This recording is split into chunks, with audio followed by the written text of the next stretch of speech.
My name is Joel Upton. I'm an art historian, and I'm a professor in the Department of Art and the History of Art here at Amherst College. And today I have the great pleasure and good fortune of being in the President's house with Cora Gibbs, the wife of the 15th president of Amherst College, Julian Gibbs. A most wonderful man and a most wonderful woman. We are picking up a conversation that Cora and I began a couple of years ago. We had come from this house up to Johnson Chapel to discuss. Up to the middle of the campus. To the middle of the campus, where we talked about all manner of things. And then we left off that conversation and now are picking it up again. So I'm happy to be here with Cora Gibbs and to talk again about our reminiscences of Amherst College and Amherst life. Well, that was 4 or 5 years ago, at least. And of course, my time when I left this house was 26 years ago. So memories are there, maybe a little fuzzy, but there are many good, very good memories of the 4 years we had here at Amherst College. Well, Cora, I'm hoping that we can come back to those 4 wonderful years. I'm wondering if you could say just a few things to us about what you've been doing since you left here. I know that the central role of art in your life, and it would be interesting to know some of the things you have done. Okay, starting with the time that I left here. I stayed 1 year in Amherst after Julian died. Up in Echo Hill? Yes, up in Echo Hill, and I was working with the 5 colleges organization, specifically trying to get the 5 college museums to work closely together. Jill Conway from Smith had asked me to do this for them. It was an interesting year, and then I decided it was time to go back and start my own life again. And the big problem, of course, was that I was about to turn 60, and it's not that easy to find a job when you're about to turn 60.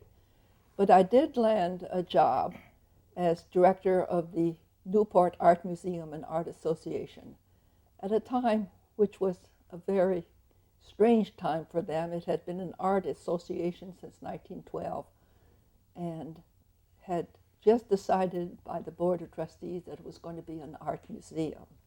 And I was there in the transition time with the job of making the museum now a credible institution. So I had 9 very interesting years at the Newport Art Museum and Art Association. I have to ask in Newport. I have to ask you quickly, I hope you spent some time talking about works of art in front of works of art. Before I was here at Amherst with Julian, I had spent 10 years as curator of education at the Museum of Art at the Rhode Island School of Design. And what I did there was talk about works of art and teach people how to talk about works of art. And I did that for 10 years. Therefore, when I went to Newport, it was obvious that I would continue to talk about the works of art. And the exciting part was that once we began calling ourselves a museum, we began to bring works of art into the collection, concentrating on what we call the rich artistic heritage of the Newport area, the artists who would drift down to the coast there, Kensett, and that whole group of post-luminist artists. Was the museum then purchasing works of art, or were they being given? The museum has never been able to purchase works of art. I just spent 2 days at a museum retreat. I'm still on their board. And we are happily accepting works of art as gifts. And the collection has now grown to well over 2,000 works. So it has grown.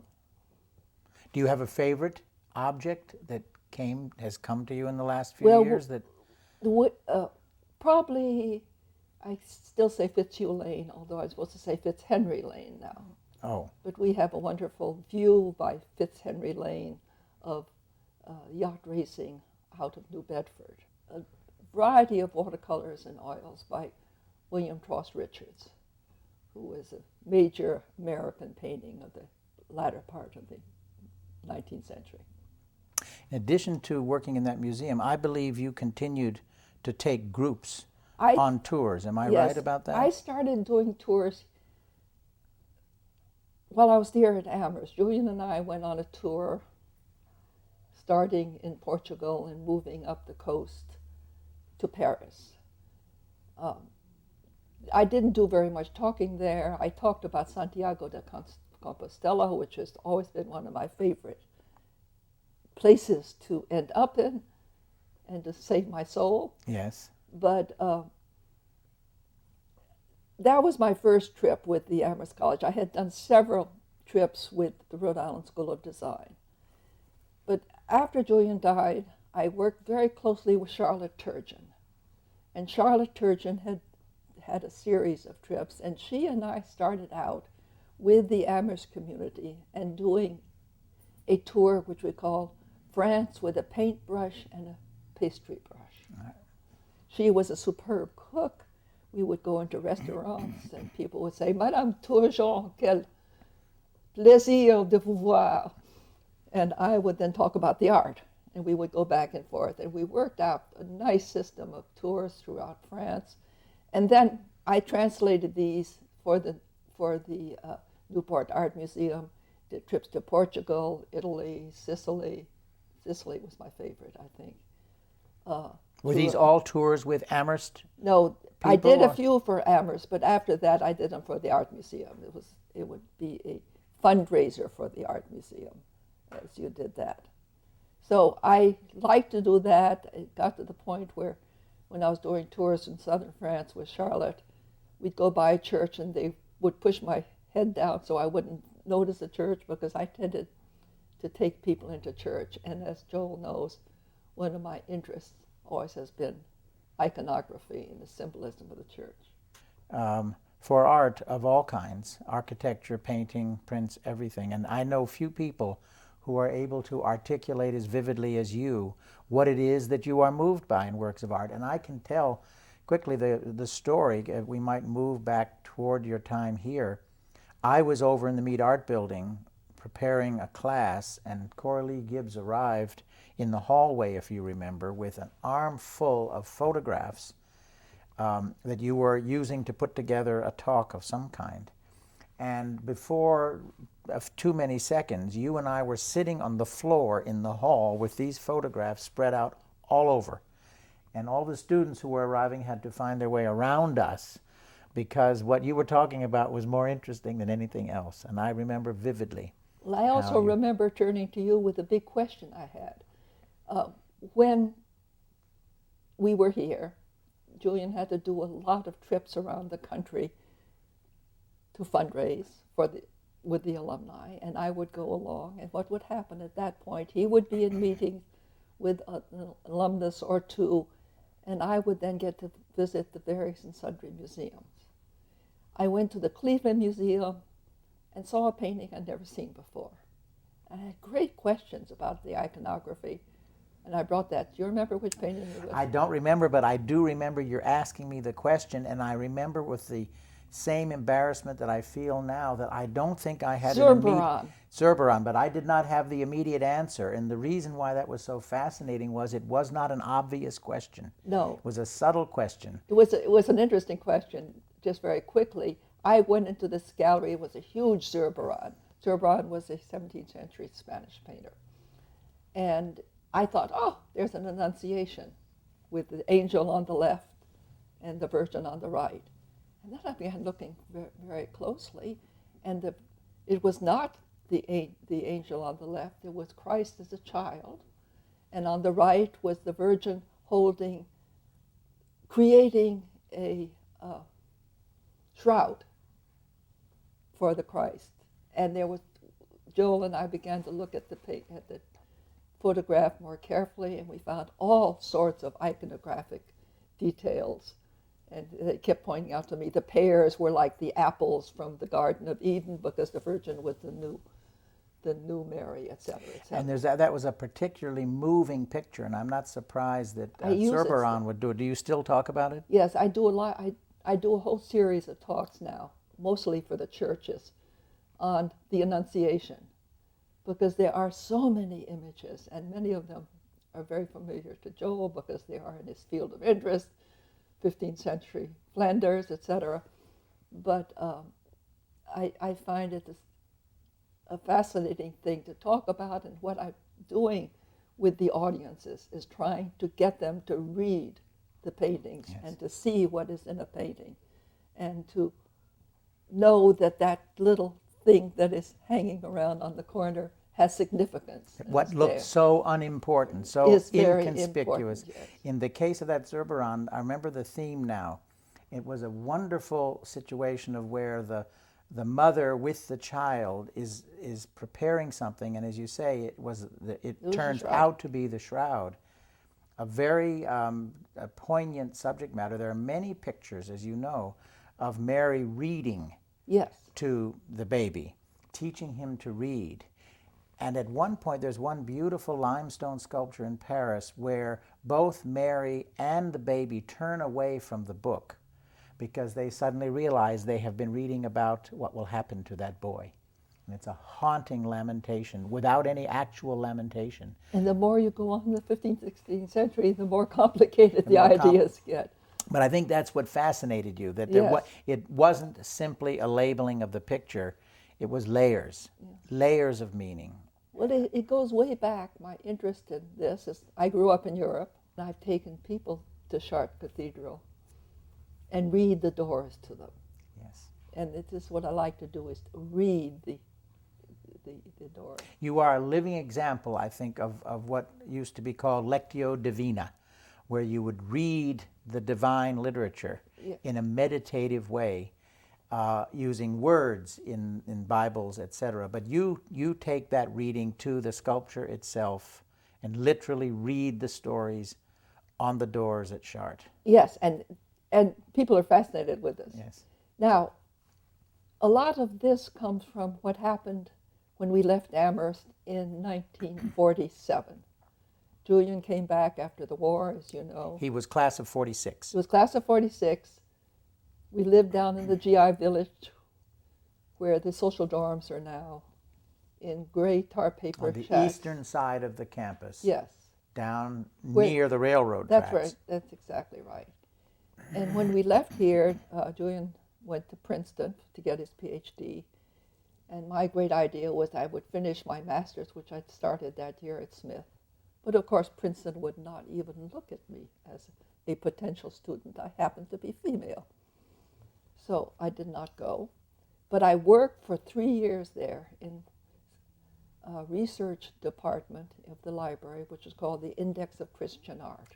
Very famous, very famous. And we were in, institution. this was pre-computer, and we documented everything we read with little dots and this, and then the person in charge of it would then translate it into a system that scholars could use. I must say, Corley, you say that, it reminds me at Bryn Mawr, where I did my graduate work, nobody had finished preparing a seminar presentation on any worthwhile subject until you had gone to the Princeton Early Christian Index and worked through what you had been preparing, until you were aware. And it was early Christian, because you couldn't, if it was past 1400, then you didn't look at it. But at Bryn Mawr, they were looking for pre-1400 sources Yes. for everything. Yes. And the best presentations went all the way back through that, establishing the visual recension for anything. It was quite remarkable. So now I didn't realize that I was the beneficiary of your work Well, back then. it was really pretty picky work, but it was fun. But ever since then, I have been interested in that. In the iconography. Yes. Princeton was one of the centers of real iconographic Now, analysis you and study. probably knew the works of Rensselaer Lee. Yes, absolutely. Rensselaer Lee and Erwin Panofsky, all Well, there. Rensselaer Lee was the person with whom I wrote my senior thesis at Smith on a chasuble in the Metropolitan Museum that had the whole sequence of the Annunciation. So you became interested in iconography right from the beginning. Yes, Yeah. yes. It's the learned side of art history. Oh, of course. Yes, that's what we like to Of think. course. It's the textual sources. I want to tell you a quick story just to see if you would enjoy it. Erwin Panofsky was once in...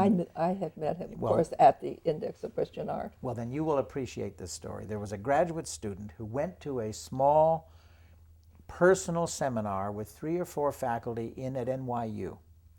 And Erwin Panofsky apparently had an apartment in New York, or was borrowed, I think it was his apartment. And the story goes, and you will appreciate this, several very learned professors were talking about a particular image in the Renaissance. And they began to discuss what the literary sources of this image Yeah. might be. And they were stumped by it. And they all turned to Erwin Panofsky, and he said he thought he could tell them, but that he needed to go back to his study in the back part of the apartment to check a few references. And then he would come back and explain what he thought the literary recension up to the 16th century was.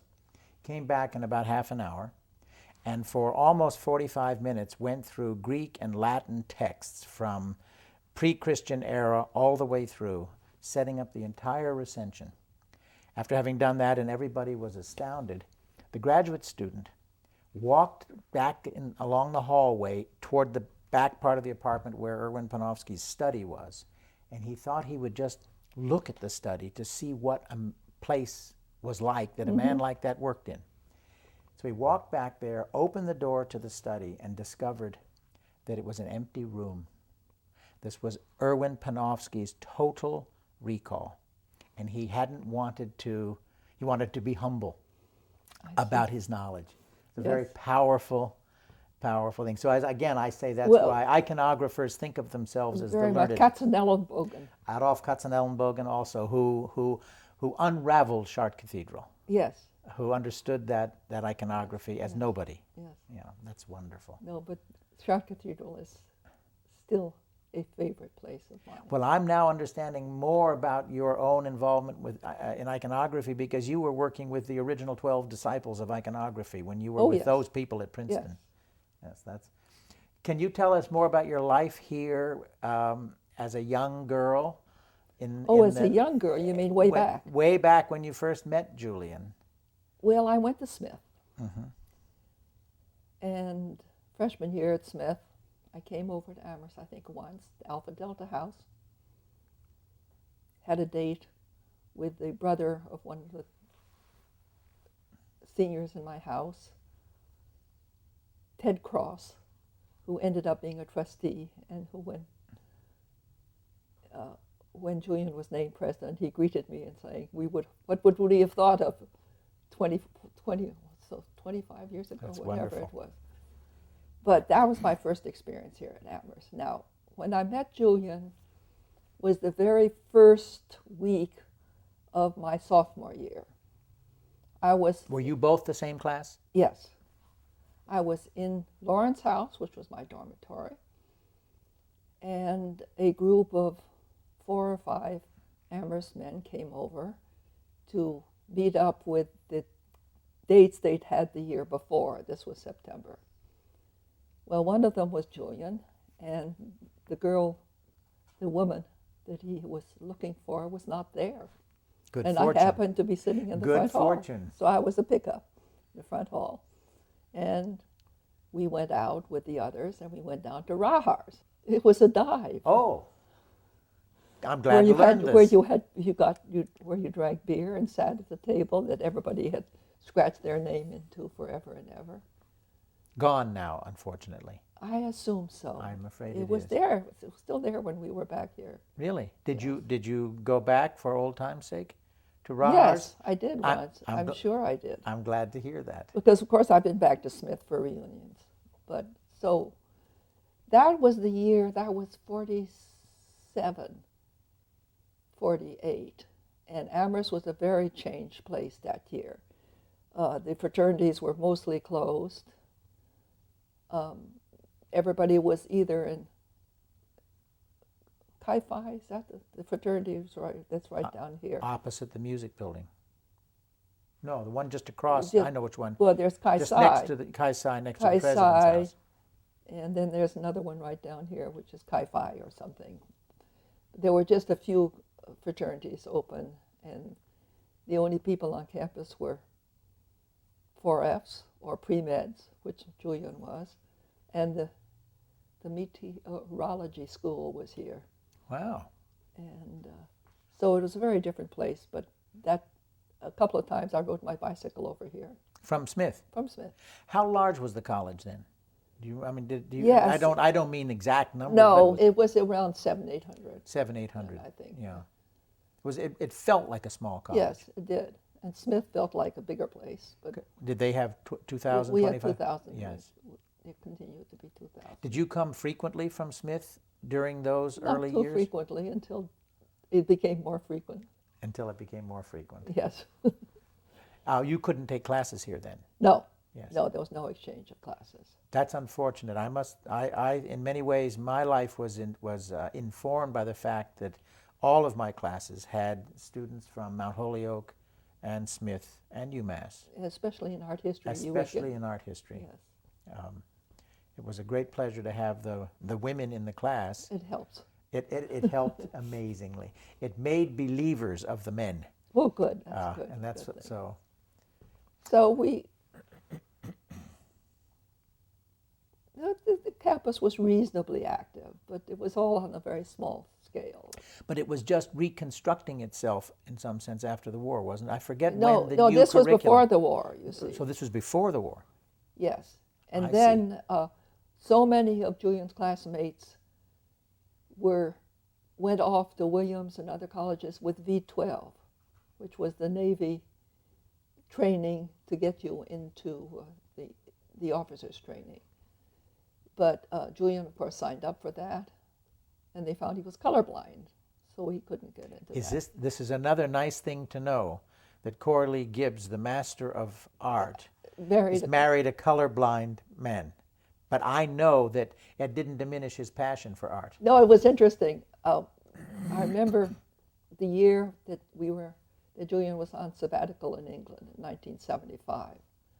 And I used to go up to London. We were in Colchester, the University of Essex. And I would go up and look at museums, and then he would come up in the evening. We'd go to concerts or something once a week. And at one point on the train between Colchester and London, he handed me a slip of paper with about 10 or 20 names of artists on it. And his analytical mind was very clear about this fact. He said, "Here are my favorite artists. What do they have in common?" And I was supposed to tell him what he had in common. It went everything from Chardin to Uccello. Uccello was one of his favorites, to Manet. I can't remember all of them, but I know that Chardin, Manet, and Uccello were three of them. As you tell that story, you help me understand why I so admired and liked Julian. Because he asked me one time, and he asked it more than once, the identical question. Really? He gave me a series of names and wanted me to tell him what it was that they had in common. Yeah. And what I appreciated about that was, and I appreciate it more and more as I go through this, what he was interested in was not celebrity names. He was interested in the art Yes. that lay behind That's right. the name. And why did they relate to each other? Yes, and so he was after the deeper, latent importance of Yes. those things, as opposed to simply tell me one interesting fact about Bruegel. Bruegel was one of his. I have no doubt about it. He said to me more than once, "Talk to me about Peter Bruegel." He cared deeply about those things. Well, I think, frankly, what he learned from me in art history, just because I dragged him to so many museums, helped him when he got here, because he already was very familiar with music. He had grown up with music as a young kid and knew his three Beethoven, Bach, and Brahms the backwards and Brandenburg forwards. Concertos, Yes. that was one of his favorite. Yes, and at his funeral, they played the Beethoven quartets. I think so. Yeah. And then once more with feeling. I remember Dick Fink talking about the text, and it said, written on it, "Once more with feeling." Yeah. It was quite a beautiful, beautiful Yes, moment. yes. But Julian's intensity in art, I think, was important to the college, and that he drew on you, I have no doubt whatsoever. He is responsible in a way for a place in Fair. He's first of all responsible for the ultimate renovation of Fairweather. Oh, that's such a great building. There can be no doubt in anybody's mind it was Julian who said this is the direction. He visualized that for us. But there's a thing called the Rosen Art Study upstairs in the attic now. Which Oh, I've been up to the attic. it's a beautiful room, maybe one of the most beautiful rooms on You this took campus. me up there a few years ago. Well, when we did this thing. This thing. What we were doing Yes. now. Several years ago we talked about that. But I never will forget the day going into the attic with Julian. And it was a dangerous place then because the floorboards were broken. It was unfinished, hadn't been used in 25 or 30 years. And Julian walked into the south end of the attic Okay. and looked at this and said, "This is magnificent. It should be restored. Let's do it." And when you took me up there, it was a fantastic space. Yes. Yeah. And it's there now, and the Rosen family has dedicated it, and it is now known as the Rosen Art Study. Oh, good. I think that's wonderful. I still, in my own heart, remember it as Julian Gibbs's art study, Okay, that's because good. that's fair enough. I can be a romantic in that regard. Okay.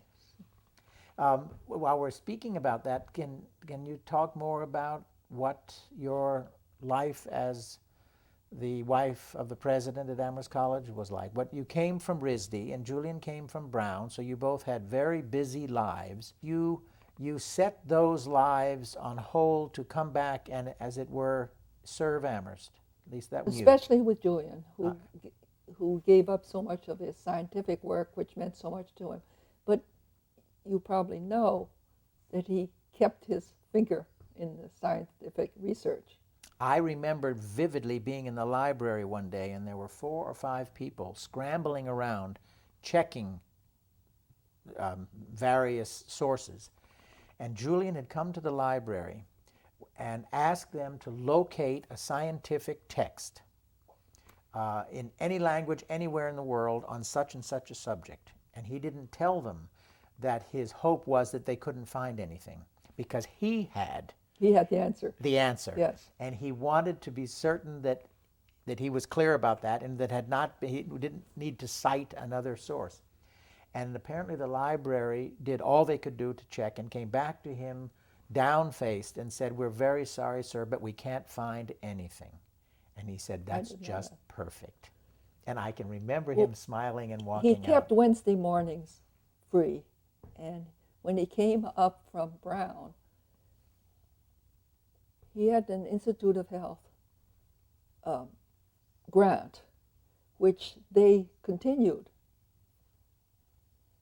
for him here at Amherst. And he brought 2 postdoctoral fellows with I him. remember those. One lived down in the Helen Hunt Jackson house. Yes. He talks to me. He's Chinese. He talks to me always on the Chinese New Year. I had dinner with him in Washington just this past fall, and he calls up and says, "We're still doing work on Julian's project. Isn't that wonderful? We're still following things." As an alumnus of the college, busy with his own important career, was still nevertheless willing to come back and Yeah. give back to the college. He wouldn't have gone anyplace else. Yeah, I had that sense. No, he was devoted. His father had gone here, class of 1902. Is that right? Yeah. So he had a real family sense of what the character of this place was, I think so, yes. and wanted to maintain that. Yes. He told me once in his office, I was arguing about Fairweather. I was impatient about Fairweather. And I asked to have a meeting with him, and I said that we needed to move more quickly. And I'll tell you another story about that. But he looked at me and said, "You know, you are a bit of a pain in the neck." He might not have said it exactly like that. And then he laughed and said, "You should never forget that's exactly what you're paid to be. Good. Don't ever stop." And that was a man that you could admire. He once, because I sent him in a box a piece of the cornice, the egg and dart motif from Okay. the cornice had fallen off in the spring thaw and freeze, and had fallen directly in front of the door. And I had been to see Julian a week or so earlier saying, "Please, let's hurry." See. And so I put it in a box and I mailed it to him and said, if you don't hurry up, this is what is going to Yeah. happen. It might have killed me today. And that's all I said. That afternoon, I got a box back from the president's office, and I opened it, and it had a yellow hard hat in it with my name on it. Oh, And it good. said, don't Oh, let I it be didn't know said that. that the president doesn't do all he can for his faculty. And that Good. was the end of the story, Oh, although yeah. he was the one who said, I think made it clear, this building must be Yeah. preserved Yes. and yes, dedicated yes. to the study of Of art course, he had studied physics in that building. in that building. I remember the summer of 1946. We had just been married. I had just graduated from Smith. We were living down in the shacks. And that's where he went for his physics class, although And chemistry too. Chemistry was in Fairweather no, also. chemistry was in the chemistry building, which Yeah. is the one right on Route 9. On Route 9. Yeah. Moore. Moore, Moore, yes. yeah. But at one point, chemistry was taught in Fairweather. Oh, it would have been, yes. Because before Moore. You know how I know? If you go from Bob Sweeney's studio into what is currently the printmaking studio, you can see marks across the maple wood floor where somebody spilled acid as they were walking from one side of the lab to the other. Now there's a wall in between, but it goes right from one room to the next. So that once upon a time was chemistry. What you mentioned, the shacks, that's the area where the students lived on the far eastern side of the campus, but were they really shacks? No, there were two-story buildings that had 6 apartments in them, and they were covered with tar paper. Wow. At that point. Later on, when we came back for things, they were, I think, some sort of siding was put on them. But that first year, we were brand new. The first year, the summer of '47, we were married on a Saturday in July. Julian could not get out of his athletic commitment, so we were back Monday. What was the athletic commitment? He had to, even though he'd been in the Navy for 4 years, whoever the dean was, would not give him a reprieve for his Monday afternoon. No, really? So we came back and the Interrupted the marriage festival. We were married on Saturday.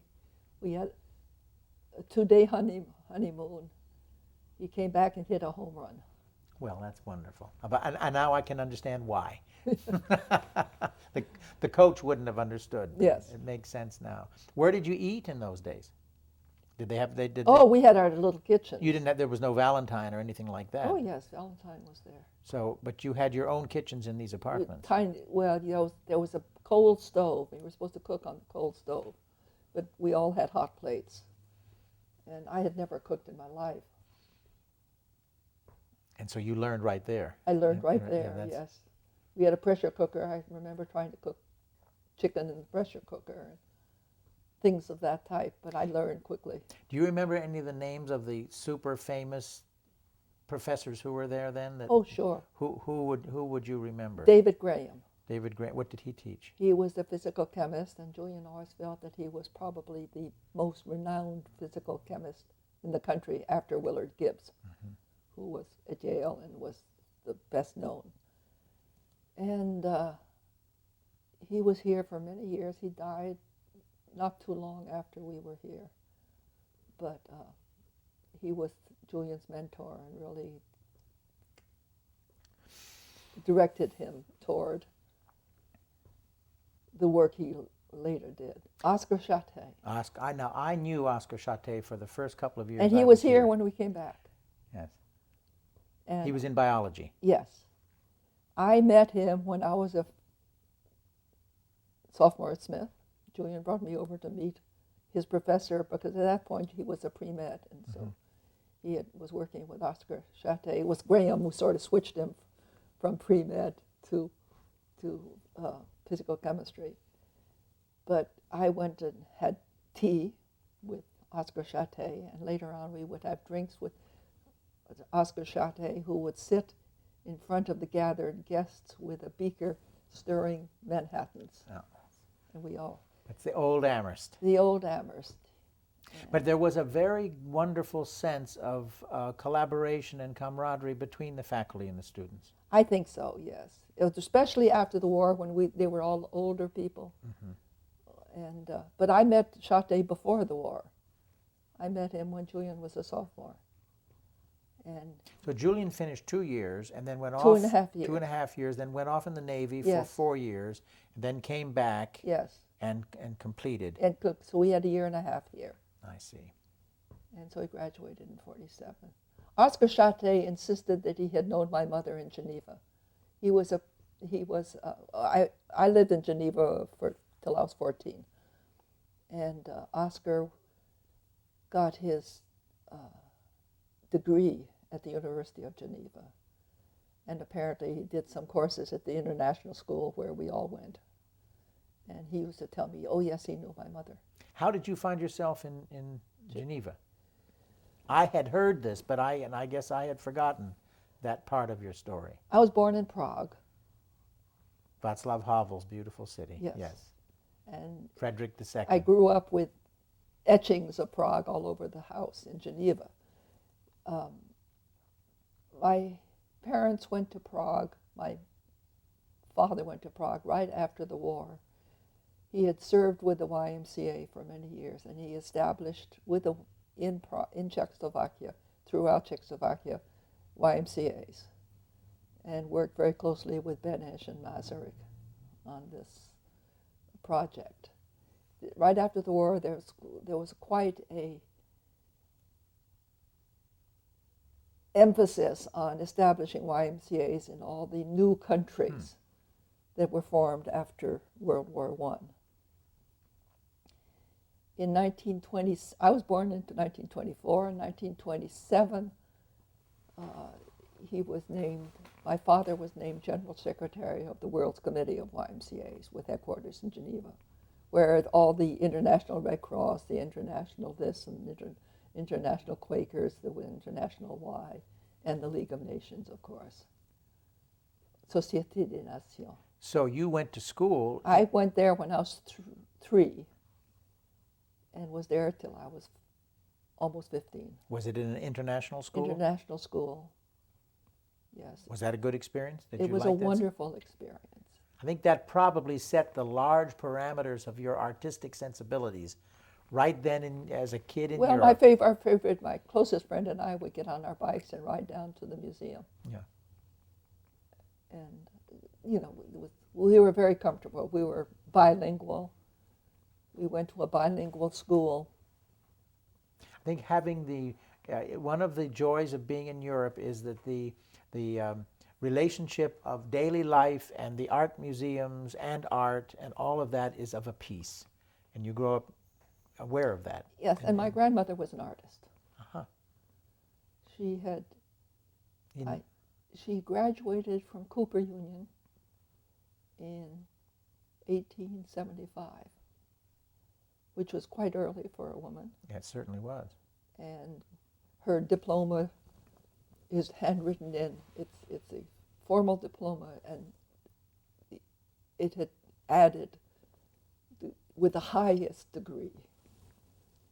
She was professional for a while, but all her life she painted, and she would come and stay with us in Geneva. So your artistic genealogy goes way back. It goes back, It yes. goes way back, and it's very serious.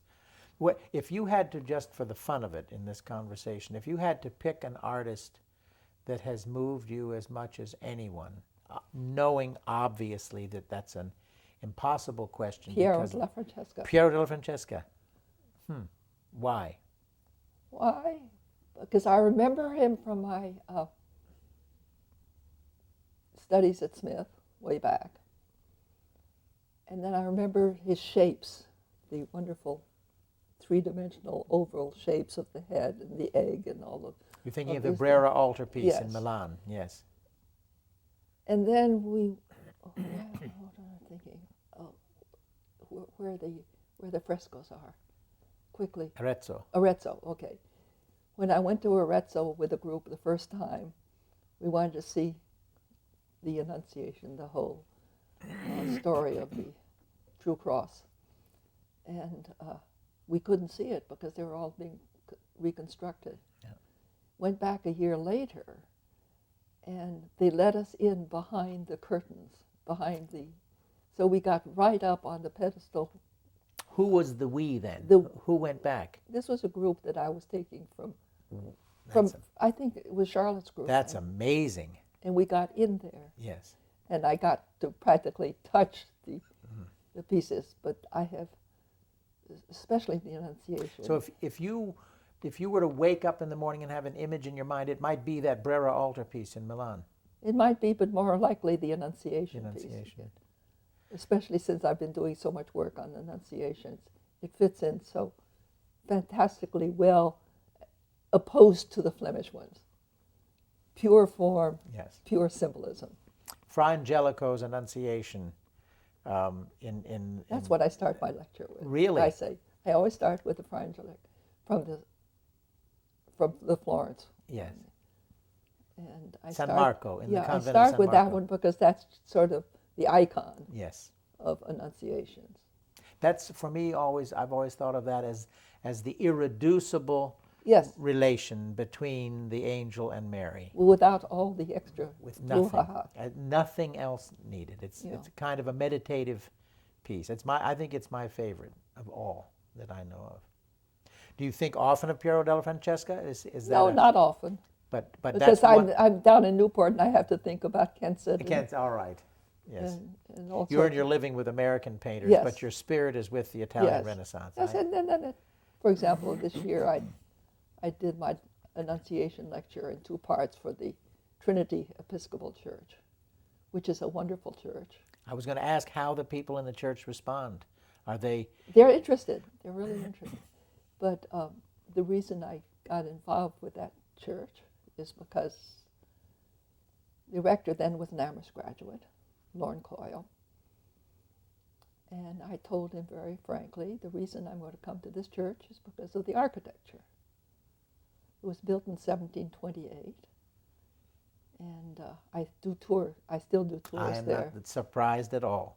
And it has a wonderful interior space with, I can sit there and not listen to the sermon and look at the architecture. You're one of the few people I know that never goes into a space and just takes it for granted.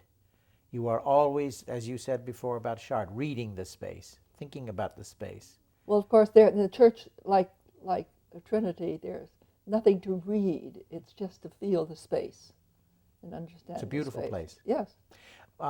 And do you find that the people who attend your lectures on the Annunciation are pleased to realize that if you've seen one Annunciation, you have not seen them That's all? right. That they are Yes, different? yes. I never noticed that before. Yeah, that's wonderful. Yes. That's wonderful. So I still do some of that in my. And one of the problems I have, I'm trying to sell my condo right now and move into a retirement space or something. But I have a closet full of slides. And a lot of them are not art history slides, but slides of places I've been. And I'm trying bit by bit to figure out what to do with them. Can you, have you thought of having them digitized? Yes, but I don't. I've got to go through them first to see which ones I want to have digitized. Go through and have, because you can, maybe you bring them to us here, and I know where to take them in Northampton, and they will come back to you on a perfect disc. And then you have them forever, and anybody else can have them, and you can send them to anybody. Well, I've got to get them in order and set.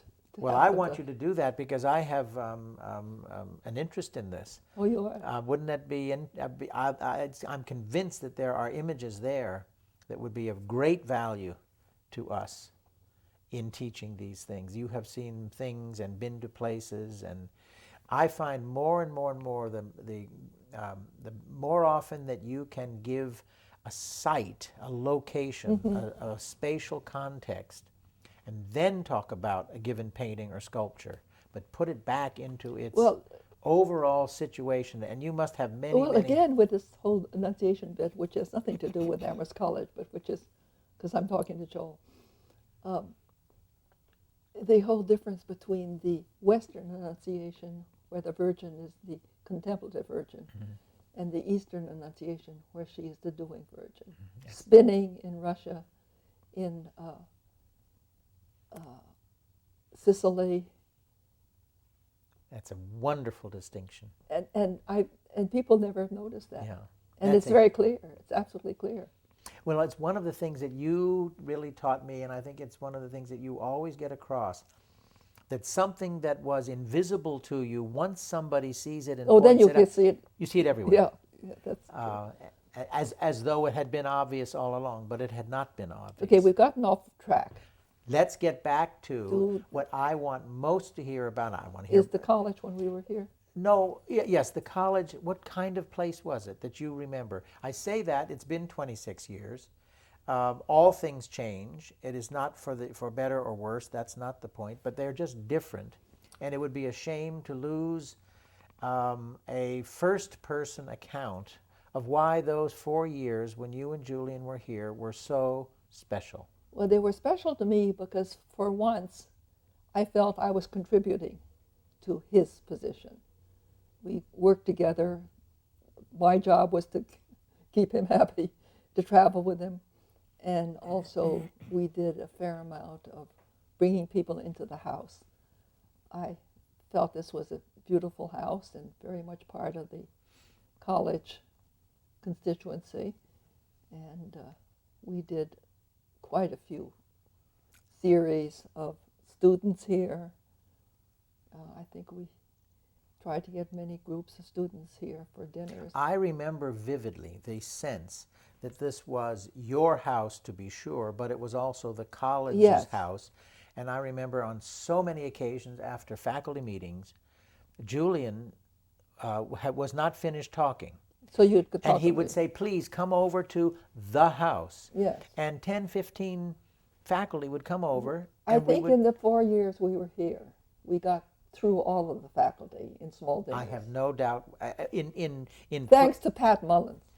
wonderful Pat Mullins. She kept track of everything. Now, those were organized things, and I remember over and over and over being involved with those, but there were these The impromptu ones where Julian just said, you know, that was an interesting point so-and-so made. Come on over, Yeah. and I will admit we had a bourbon, and talked about those things. Yes. And it was a great, great pleasure. Well, I found it a pleasure. And I think I talked about this last time. I liked working with the students in the ILS courses. Is that what ILS they're called? courses, yes. The one between Introduction to Liberal Studies. between the classics department and the math department, where Rebecca Haig, Now she is Rebecca Sinos. Yes. Yes. she got me working on this, and we're trying to make the relationship between the geometry of the architecture and the classical architecture. But I brought the students in here. Into the house. Oh, yes. And we looked at the very Greek revival end of the house. We discussed very clearly the Greek revival motifs and how it was changed to colonial revival when President Gates redid this end of the house. Because nobody lectures more beautifully on the evolving architecture on this campus than you did. I may have failed to say that we are currently in the president's house, in the library. This was your home. This was our spot. Yeah. But In front of the fire? Did you have fires in here? yes, I guess we did I'm sometimes. sure you did. I'm sure we did. And also in July when we moved in, not only did we didn't have a fire in there, we had bats coming down. Really? The very first night we were here, there were 2 bats who came swooping down, and we chased them around with tennis rackets, which is what you're supposed to do with bats. To shoo them out of the house? Yes. Even though they're perfectly happy living there, probably bats here now. I found some bats. I remember upstairs I was hanging clothes up once and put my hand on a hook, and here was a bat in my hand. So you enjoyed. I enjoyed you enjoyed the living house. here. You enjoyed I enjoyed the entertaining. I enjoyed we did quite a bit changing the colors of the house, bringing in the Pompeian red. I remember that Pompeian red very, very Which clearly. really worked, It I was think. stunning. It Yes, was it truly really stunning. I worked. don't know what the color in there now is. Pale yellow. Pale yellow. No, I think which it doesn't. No. Excuse me, but it's not right for this house. no, the Pompeian red was exact. Yes, and we had we got rid of the tan rugs and talked Frank Drapp into letting us have 3 Oriental rugs from the museum. Which I'm sure he was happy to do. Well, Or was there some tension? there was some tension there, but we got them. And But it was a fair exchange, because probably more people would have appreciated and enjoyed those rugs here oh yes, than in storage in the museum. I'm not sure. I don't think they have any of these 3 anymore. They've got different rugs now. This one was here. I remember this one. It was well worn then, and it's well worn now. Well, they're supposed to be worn. Oh, I know. I think that's probably very good. Do you have other memories of those 4 years that were especially vivid that we might Well, recall for us? Very shortly after we moved in, Julian was sitting here in the living room, and I happened to answer the doorbell In the evening? in the evening. It was dark. And here was a chair on the front steps with a poor naked freshman sitting there handing me a bottle of scotch. Offering you a bottle of scotch Yes, from this throne. from this throne. He didn't have a stitch of clothing on. And there was giggling from the bushes, but you couldn't see anybody, but there was giggling on the bushes. I said, Julian, I think this is for you. He felt very strongly that this freshman was an embarrassing situation for a freshman to be put in. And it, as I said, he was not amused. Well, I remember the event, and I think it's related to your comment about Julian giving you a series of artists and asking you for a principled notion that would link them.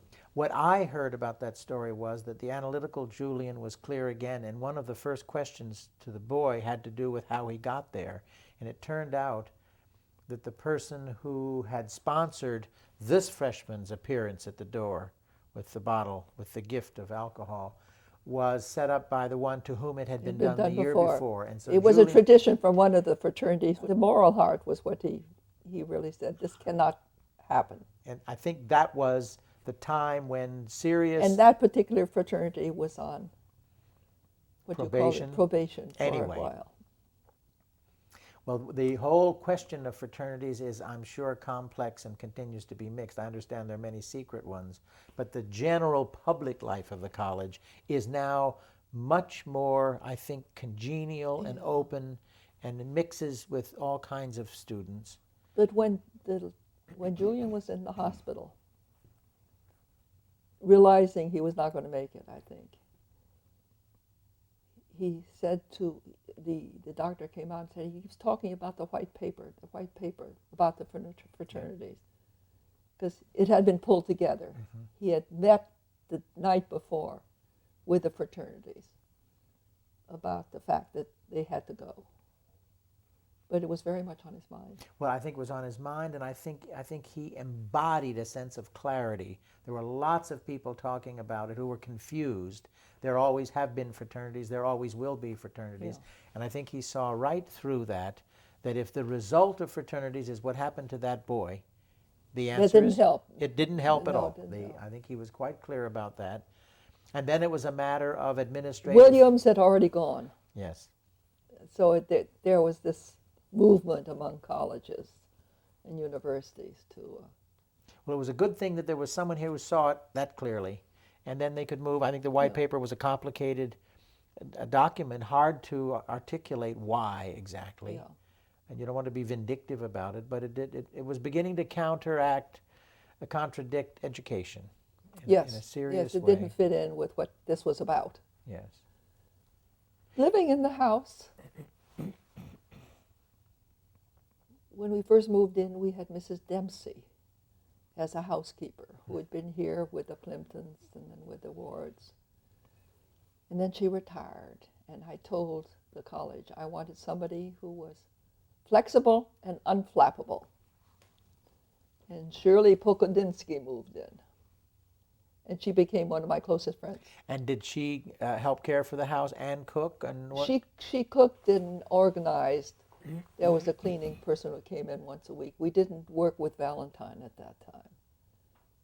But So the wonderful dinners and parties you had here, she well, helped you with those. yes, and with student help. Was there any other staff, or was there just? Well, there was one cleaning person who came in whenever she was needed. Because you know, Coralie, just sitting here right now, it occurs to me that people just took for granted that you and Julian would be host and hostess to all manner of things. It never dawned on me that, do they have help doing this? Well, they did have help. Did you have a little help? It was very nice. And being able to sit down in the kitchen, we'd sit down in the morning and plan what was going to be served for the committee of six.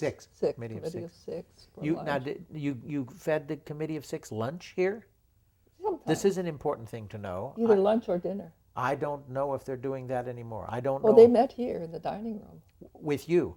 No, not with But me. I mean, I served. when you were here, I waited on table. well, that I must say that tradition of service was big at this college, and you were part of that. Yes, I waited on table, but I was, as soon as discussion became important, I was So out the of committee room. of six met in the president's Yeah. house and ate. Yes, Well, that's interesting. That's an interesting historical fact. I didn't realize that, I think so. and I don't believe it's the case now. I can imagine with your involvement in art that you might not have as full an understanding of the true complexity of Julian's work in That's right. chemistry. Freshman year at Smith, I took a math course because I seriously thought I might major in math. By the end of that first year math course, I decided I was not going to major in math. And I unfortunately had very little science. I'm trying to think what I did with my science requirement. Somehow I got around my science. Oh, I think I took a psychology course. That was the out to get the easy way out. And so when we were back here As president. No, as an undergraduate. Okay. And we were living down as newly married Yes. couples. Julian had another year here where he continued his physical chemistry with David Graham. And I took courses at Smith and got half my master's. And in this process, decided I really should take some chemistry, so I audited a chemistry course at Smith. And as I was mentioning, I learned some of the terminology, but mostly I knit 3 sweaters. So much for chemistry. So much for chemistry. So much for And so I was always rather embarrassed that I simply couldn't tell people exactly what Julian was doing. I knew it was the phase transition, what happened between gases and water And very water cold solid. and very cold temperatures. Wasn't he involved? I'm not sure. I'm not sure either. I think I know as little about this as you. I think together you and I might add up to something close to 0 on real chemistry Well, knowledge. I certainly, my daughter is the one who was the scientific one, and she's now a physician.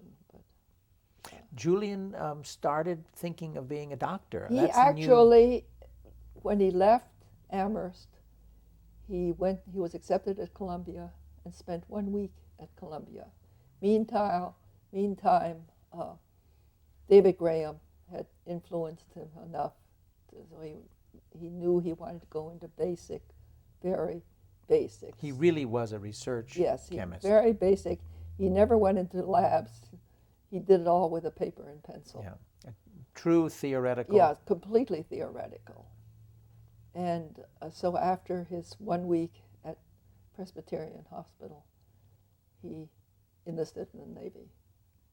And what did he do in the Navy? What was his job in the Navy? He was an electronics technician, mate. Because he was colorblind, he couldn't go to being an officer, so he was. Is that true? An officer can't be colorblind? It was in those days. Isn't that the strangest Yeah. thing? And he didn't, the spots and dots in the colorblind Yes. test. Yeah. And that's why he could never figure out why he liked particular artists and not artists, because he was colorblind. I don't really think he was. He just couldn't see those particular spots and dots. Isn't that? So there must have been some aspects of the painting that were invisible to him, literally invisible to him. I doubt it. I would love to go back and talk about those again and trace this out and see the artists he liked. I could give you some, but not all of them. And then measure them Yeah. against the colorblind test. Did he enjoy being president? He enjoyed parts of it. I think again, it was this feeling for Amherst College that he felt. He met a lot of people. We traveled all He over liked the talking to country. alumni. Yes, and he was not a great orator. He liked to talk with people, and he liked to talk with the alumni, I think. And of course, it was all alumni and not alumni. Yes. Did I get it right? It was alumni only then, only men. Only men, yes.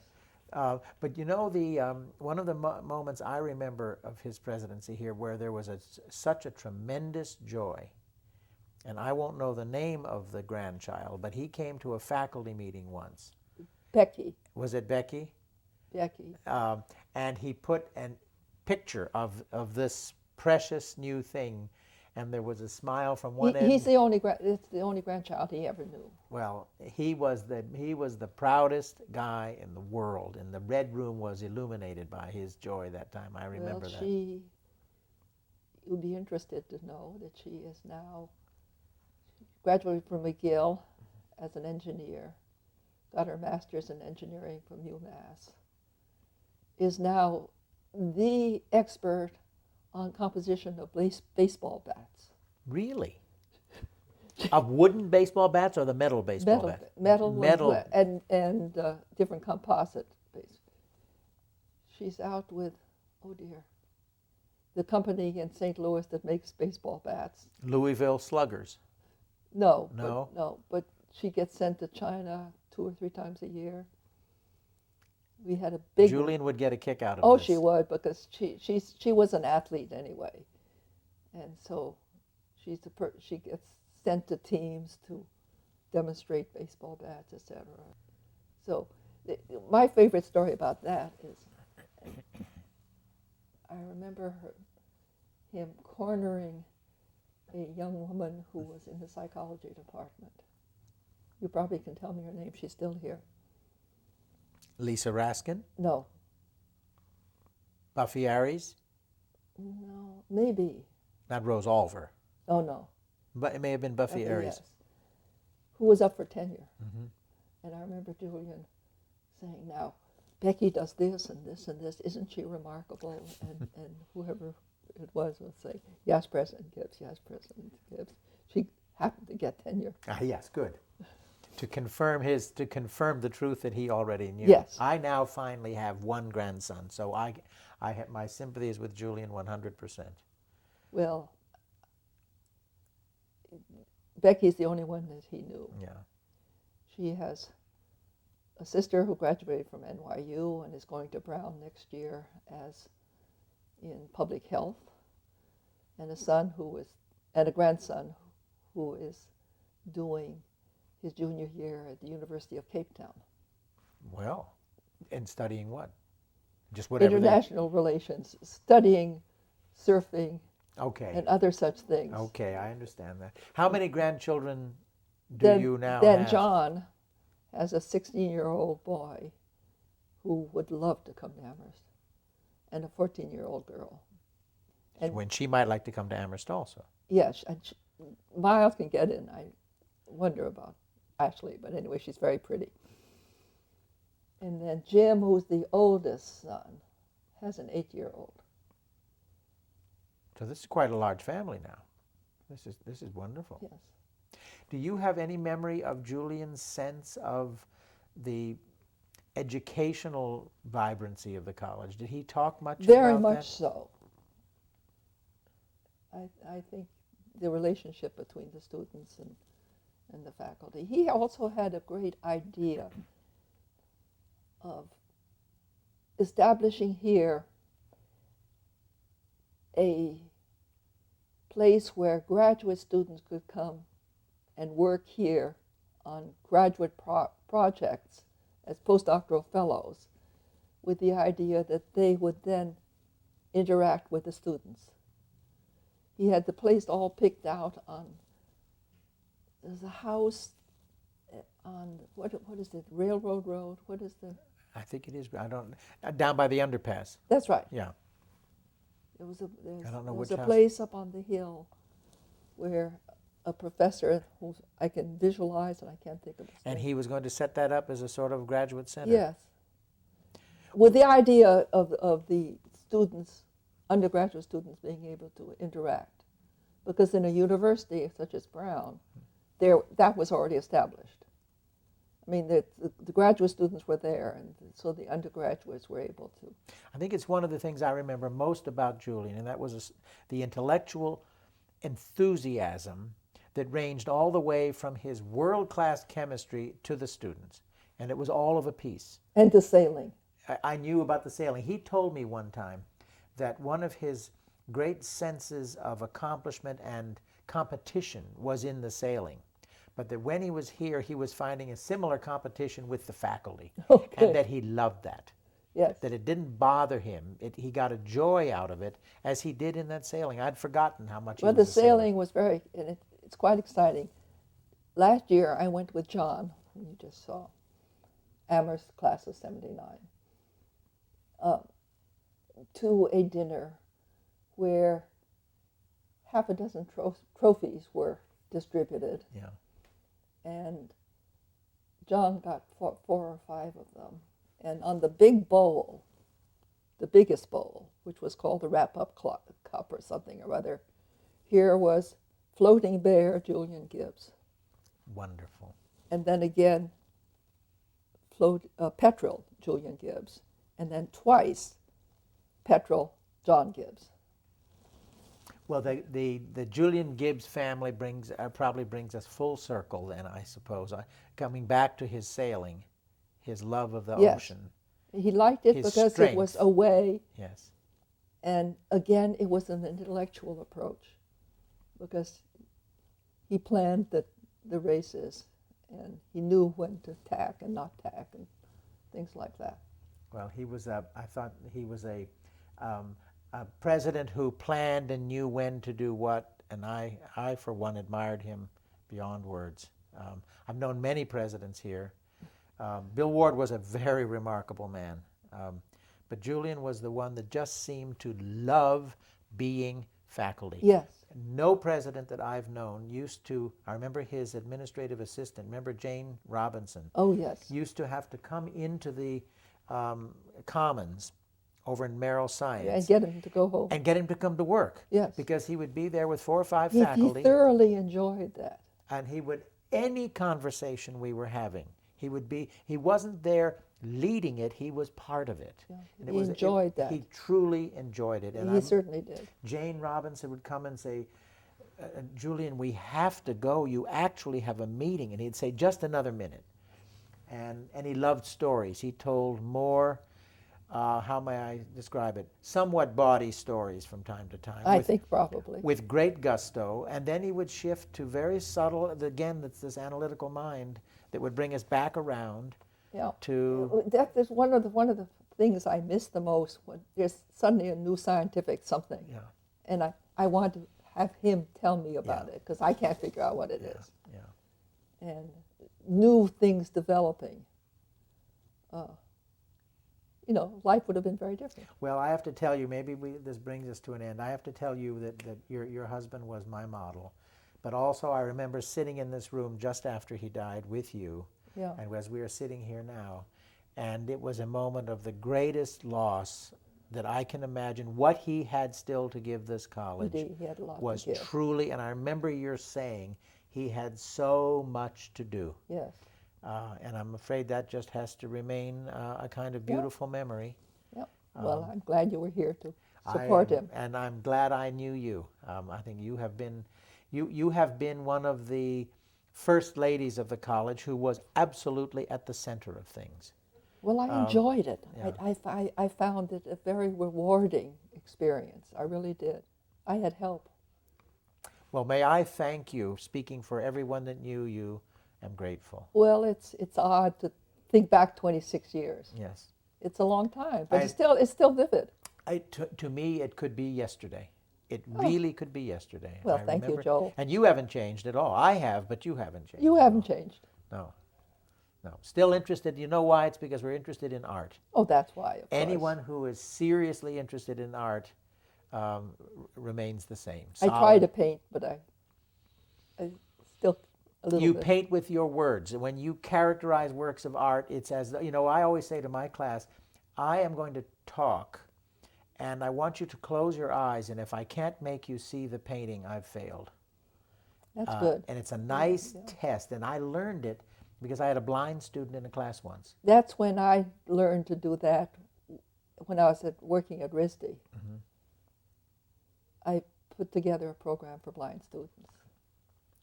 And it's fascinating. I think if you wanted to add a course somewhere, it would be you need to learn to articulate vividly enough so that the image you are talking about Yes. becomes clear to a unsighted person. Well, we both talked for a long time. Thank you. You did great. I, Wonderful. was it okay?